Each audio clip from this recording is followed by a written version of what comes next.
Ayan, update tayo dito sa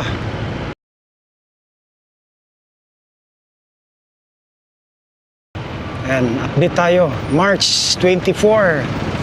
So ito na po yung sitwasyon. Talagang inano na nila dito. Talagang ito, may ano na.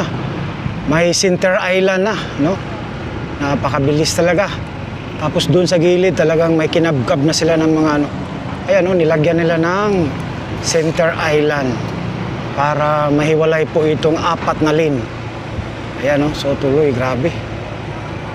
Paspasan na talaga yung pagkagano nila dito. So yung weekend natin talagang kumbaga, ano na lang natin ito kasi malapit na matapos. Oh, yun. Talagang pinabuna na. So bukas, update na naman tayo dito sa mga update dito. Grabe talaga, no?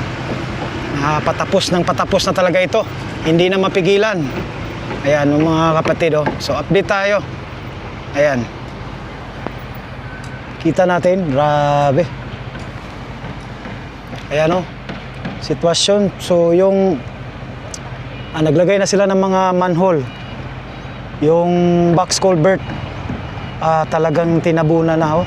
Tagdalawang tagdalawang backhoe yung nakaano. Tapos dito naman,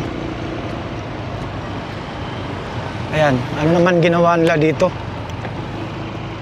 Ayan, nagmamanhole na naman sila dito, oh. Grabe. Grabe talaga ka ano. Grabe talaga ka paspas. Oh, kita natin talagang bukas ibang update na naman dito. So, ayan, hanggang dito lang tayo. Mga kapatid, quick live lang tayo. Quick update. Ayan, dito po sa may Rojas Rotonda exit entry. So, box culvert road.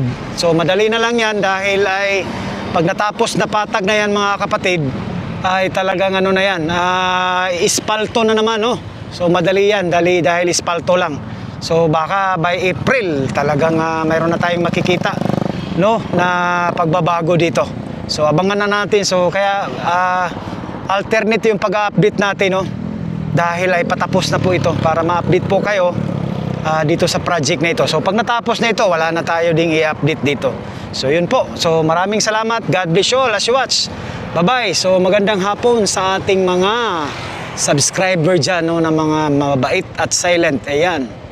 Bye-bye.